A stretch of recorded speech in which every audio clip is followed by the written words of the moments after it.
यात त्याची आपल्याला ही तिसरी मीटिंग आहे. आपण पहिल्याच्या व्हिडिओमध्ये आपण जनरल बोललेलो आहे. नंतर आपण दुसऱ्या याच्यामध्ये सामुदायिक व्यवस्थापन कसं करायचं त्या संदर्भात थोडी चर्चा केली. तर आजच्या मीटिंगमध्ये आपल्याला थोडं संघटन कसं बनवायचं ह्या संदर्भात थोडी आपण चर्चा करू. तर वेगवेगळ्या माध्यमातून आपल्याला ते संघटन बनवायचे. तर याच्यामध्ये काय आहे, एक तर लोकांचा सहभाग सगळ्यांचा आला पाहिजे. म्हणजे याच्यात आपलं शत्रू मित्र असं काही नाही ठेवायचं. सगळ्यांचा सहभाग आला पाहिजे, प्रत्यक्ष अप्रत्यक्ष. तर याच्यामध्ये आपण काय करू, एक 10 रुपयाचा शेअर्स, 10 रुपये शेअर्स कोणी सामान्य माणूस कोणी घेऊ शकतो. मग त्या 10 रुपयाच्या शेअर्सच्या पटीत ज्याला जसं यंत्रणेत विश्वास वाटेल किंवा फायदा वाटेल तशा पद्धतीने तो शेअर्स आपला गुंतवू शकतो. तर एक 10 रुपयाचा शेअर्स आपण ठेवू आणि मग आपण वेगवेगळ्या लोकांना आपली ही यंत्रणा समजून सांगून काही आपण देणग्या बी गोळा करू. म्हणजे आपल्याला आउटपुट काय मिळालं पाहिजे ना, लोकांना आपल्याला सेवा देता आली पाहिजे. प्रत्यक्ष इन्कम कसं वाढेल आहे त्या परिस्थितीत ज्याची त्याची कामं करून त्या माणसाचं इन्कम कसं वाढेल अशा पद्धतीचं आपल्याला काय यंत्रणा त्यातून तयार करायची.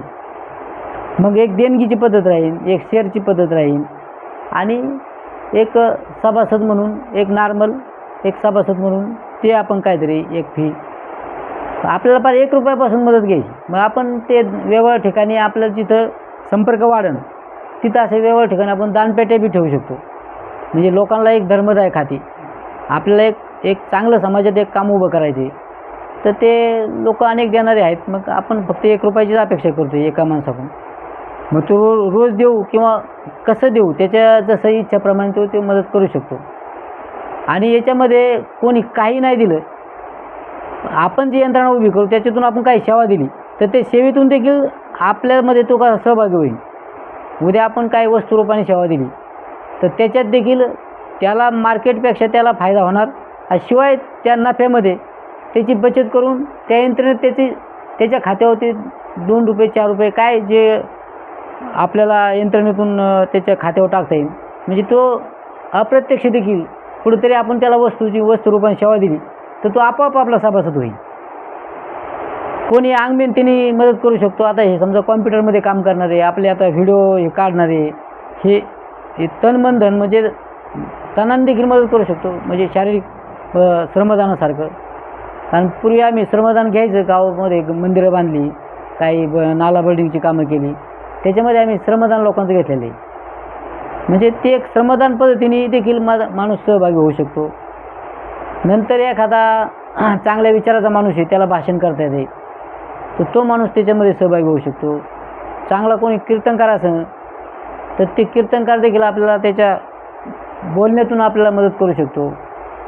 मोठमोठे लोक देणगी देणारे त्यांना वाटलं का ही योजना काहीतरी लोकांच्या फायद्याची याच्यातून लोकांचा फायदा होणार आहे ते आपल्याला देणगी देऊ शकतात. उद्या सरकारला आपण पटवून देऊ शकलो, सरकारला बी आपल्याला भेटायचे, मग त्यांना पटवून देऊ शकलो ते आपल्याला मदत करू शकतात. म्हणजे अशा चौफेर पद्धतीने आपल्याला काय करायचं, संघटन वाढवायचं.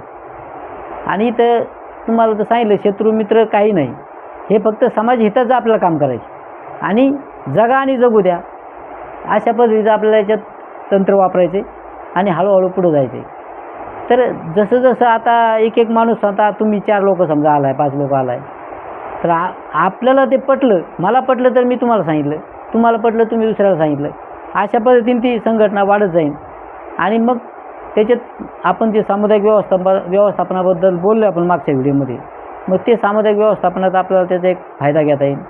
कारण याच्यामध्ये नुसतं आर्थिकच विचार न करता सामाजिक म्हणजे जे कायदा आणि सुव्यवस्था आहे ही कशी टिकवून ठेवता येईल. कारण काय झाले लोक की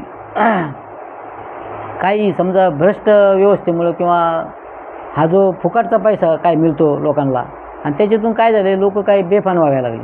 मग त्यांना ते कळाना, म्हणजे त्यांचा दोष नाही तो, काय ते यंत्रणेमध्ये सापडल्यामुळं त्यांना देखील कळाना कसं आपण राहावं काय करावं.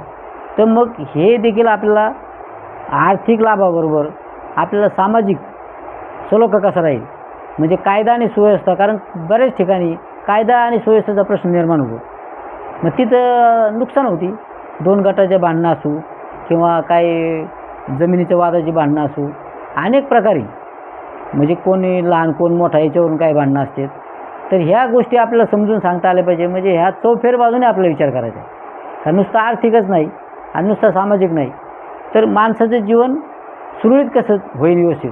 कारण एखादा प्रामाणिकपणे काम करीत असतो, पण त्याला कोणीतरी येऊन एखादा आडदांग माणूस असतो, तो त्याला ते काम करून देत नाही. त्याला बी संरक्षण आपल्याला देता आलं पाहिजे. म्हणजे आधार सगळ्या बाजूने आधार, ते आर्थिक असेल, सामाजिक असेल, कुठल्या प्रकारचं वैयक्तिक पातळीवर असो. तर ह्या अशा पद्धतीने आपल्याला हे काम करायचं आहे. तर आपण हळूहळू हे काम पुढं नेऊ आणि लोकांचा सहभाग कसा वाढेल हे आपण पाहू. तर तुम्हाला काय विचारायचं असेल तर विचारा, तुम्हाला काय बोलायचं असेल तर बोला.